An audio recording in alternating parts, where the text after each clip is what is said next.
February 9th, 2022. Halfcast 235, episode 235. Let's go. Of course, I have a few things to share with you guys. An evening of reflection. Shall we?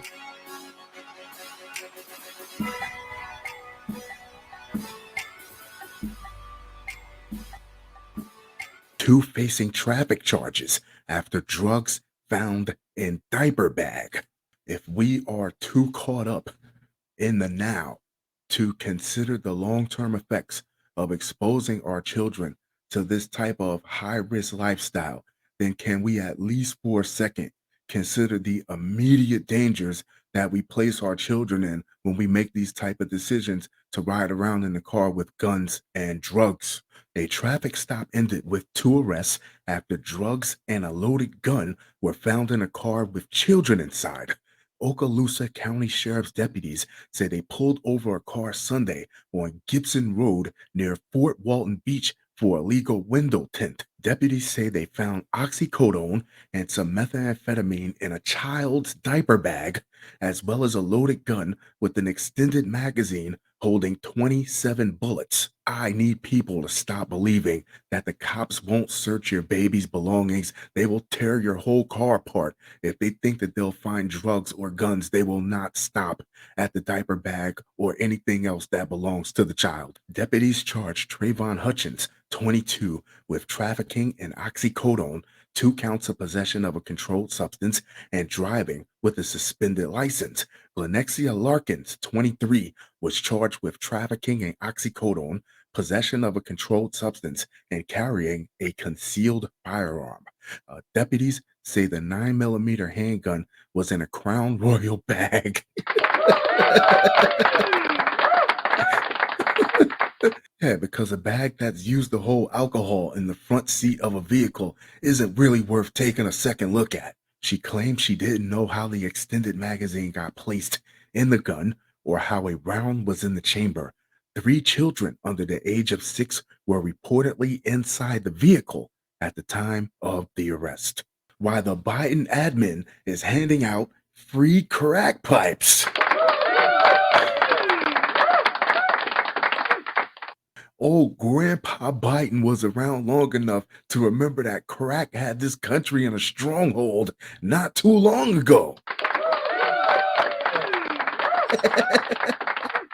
The Biden administration will provide grant funding to pay for the distribution of safe smoking kits as part of efforts to reduce harm from substance abuse over the next 3 years, helping cocaine addicts maintain a healthy lifestyle, one crack pipe at a time. A number of conservative news outlets reported in recent days that the administration would fund the distribution of crack pipes for drug users as part of a push to advance racial equality. I've been looking at it the wrong way this whole time. It's not about better policing in our communities. It's not about giving black NFL coaches more opportunities. It's about building a cleaner, greener crack pipe. However, safe smoking kits are just one piece of equipment on a list of 20 items the Department of Health and Human Services outlined on a grant application for its harm reduction program. They really had a committee. They really paid a committee to come up with this bullshit. The primary purpose of the program is to reduce the risk of infection among drug users. The Substance Abuse and Mental Health Services Administration, part of the HHS, issued a notice of funding for the 2022 Harm Reduction Program grant on December 8th, 2021. The deadline for applications was February 7th, 2022, which may explain why it has been the subject of recent reports.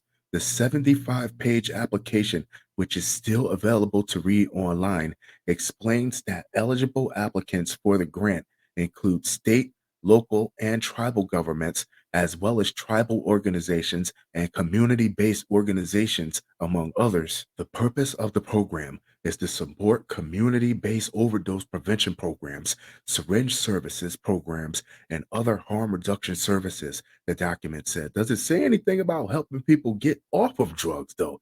The funding will be used for prevention activities to help control the spread of infectious diseases and the consequences of such diseases for individuals with or at risk of developing substance use disorders.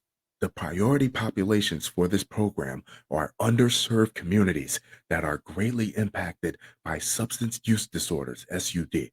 The HHS document said and went on to say that underserved communities are defined by Executive Order 13985. In that executive order issued on January 20th, 2021, President Joe Biden said that the federal government should pursue a comprehensive approach to advancing equity for all, including people of color and others who have been historically underserved, marginalized, and adversely affected by persistent poverty and inequality. So he gave out all these stimulus checks. And then once he gave everybody all this money, he turns around and gives everybody crack pipes. It's just something about that that don't sit right with me. Twins fought waiter, shot him in the face over restaurant service. Jesus. Just when I thought that fight at the Golden Corral was the end of it, two sisters are facing attempted first degree intentional homicide charges after allegedly fighting with and shooting a server at a restaurant in Wauwatosa, Wisconsin. Somewhere there's a couple guys thanking their lucky stars that these two sweethearts got locked up right before Valentine's Day.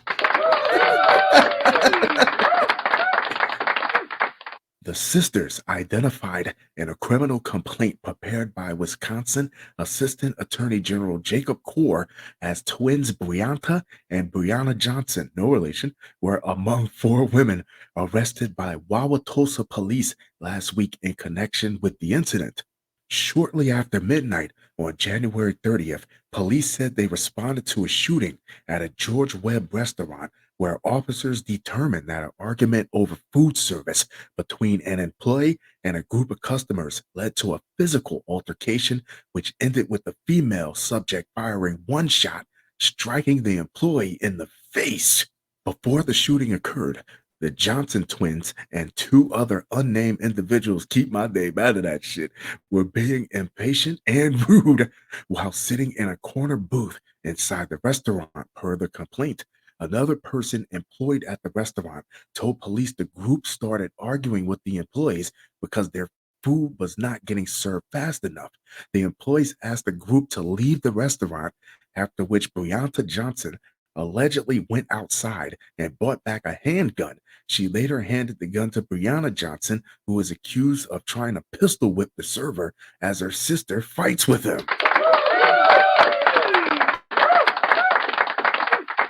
Brianna Johnson was identified in the criminal complaint as the one who allegedly shot the server in the face.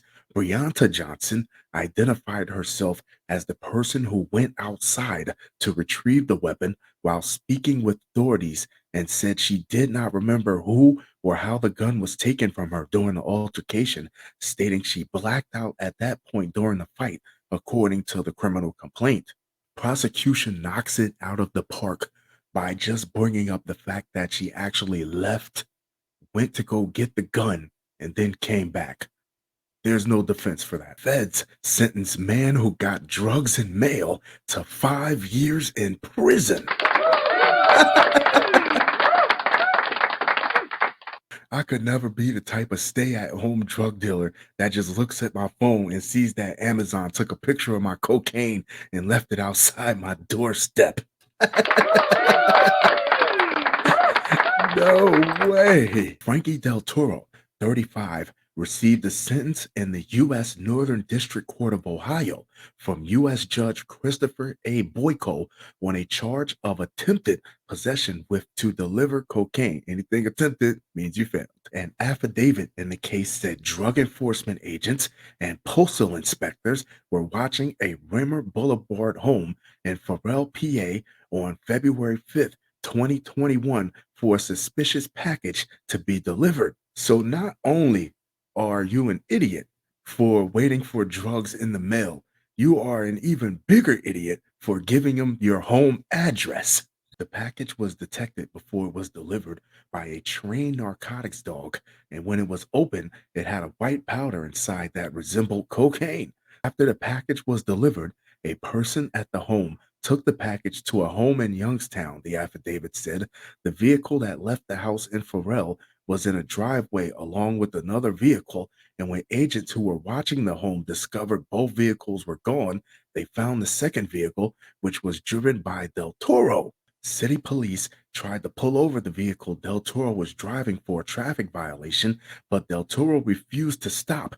He was pulling a Henry Hill. He thinks somebody's following him, but he just don't know what's going on. Police chased Del Toro until he came to a dead end on East Evergreen Avenue.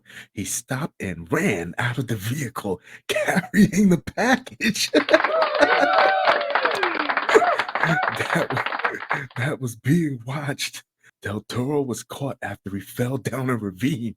Police also recovered the package, but the affidavit did not say if it was opened. Fun show, fun show, fun show. That being said, don't have any drugs delivered to your house, and I'll talk to you guys very, very soon. Adios.